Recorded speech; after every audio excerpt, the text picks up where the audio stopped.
Good morning. So I finally got a little time for shop work. It's been a struggle with all the cleanups and everybody wanting dethatch raking and the stripe work that I'm doing on the lawns now, pre-season stuff. Plus the season started early. But what I'm working on today is I need another trimmer. So I bought this 3020 a while back and put it up on the shelf. But it's come to the point where I'm having to grab string trimmer from the other truck to put in this truck, blah, blah, blah. I hate doing that. I want one for each truck.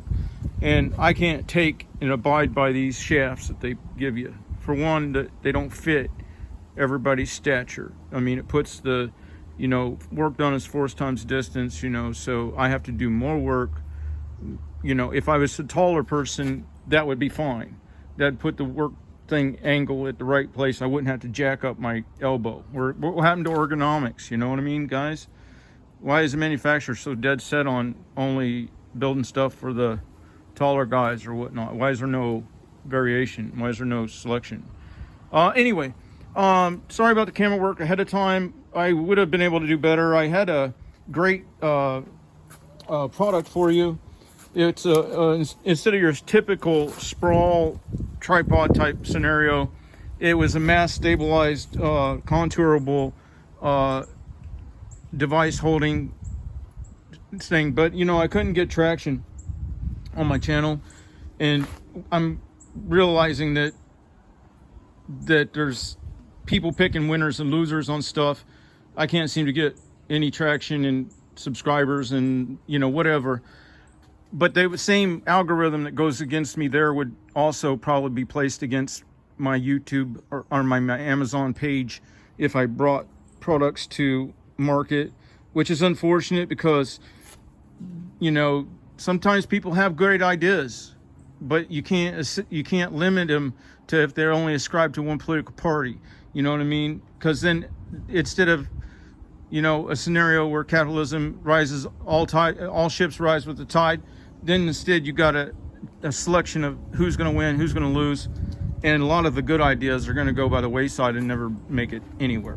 So and unfortunately I had a lot of other products, not just widget stuff.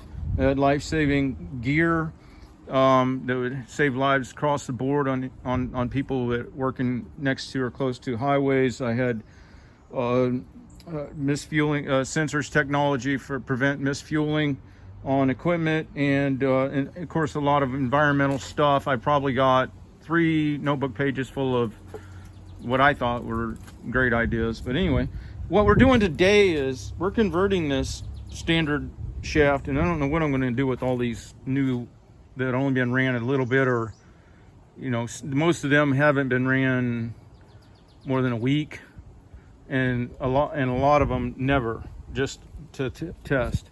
But what I'm doing is converting them to half shaft so that I have that ability to just have them on the mower. And then as I finish the mow process, I park the mower where it's best for starting my edging perimeter or whatever, and then come back, swap heads to the string trimmer, and then put it all back on the mower, and then grab the blower and blah, blah, blah.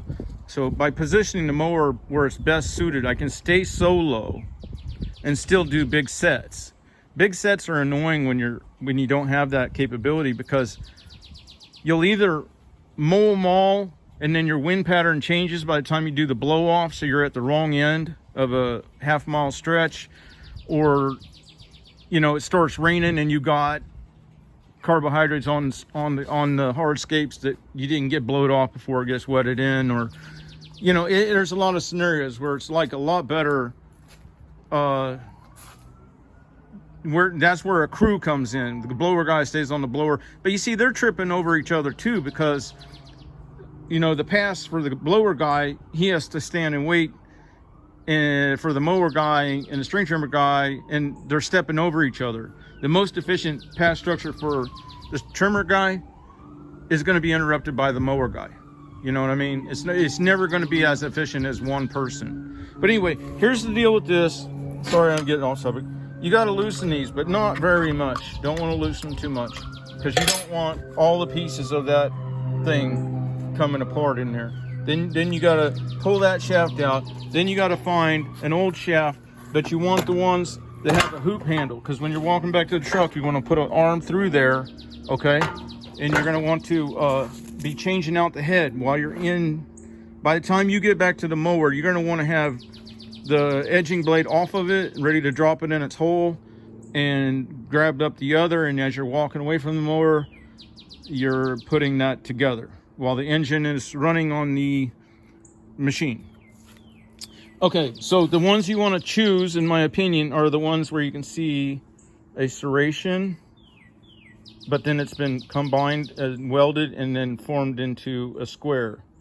Those seem to be a harder material. I hope you can see that. Then you also want to check this end of it and make sure that the engagement is tight. And the way I'll do it is I'll put one of my attachments in it and roll the attachment on the ground while I'm feeling at the top side of that, and make sure that there's no play when you change the roll back and forth. Also, at the same time, I'm assessing with the attachment engaged how much of this, how far back it is, because when I pull this shaft off, I'm going to compare that. That's my backlash. There's a shoulder that stops the outer sleeve from going in, and you want to approximately make it the same so that you have the same clutch engagement, because there's going to be a drum. The front of the drum will have a little snout. You want it to be as far in as what the stock one is. And then I think there's a little lash allowance because of heat up. You wouldn't want it so tight that when it gets hot that it's putting pressure out all the way or something. I don't know, but I just try to make it like very similar.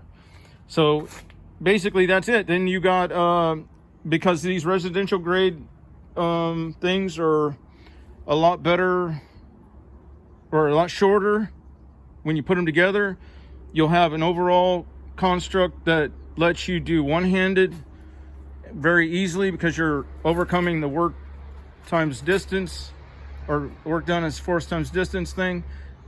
And because of that, you'll have better control of your work piece, because with one arm swinging, it's the way the body's made to move. It's supposed to be not pinched forward and, you know, strafing and stuff like this. So this works great if you're of the mindset where you want to string trim as fast as you would walk at a reasonable pace and be very accurate with one hand. And that alleviates back strain too. Just like when you do the dual foot lifts, then that, if you ride with your feet on the lifts, that keeps back pressure in and keeps your body in alignment. And then if you hit a bump, that way you're not off camber. If you hit a bump and you're pushing on one side here to lift that deck, yeah, I can see how people get hurt back. And I'll do a video down the line coming up about clutch versus clutchless engagement. And I'll also do a video coming up comparing straight blade sharpening versus serrated. Okay, y'all have a good day.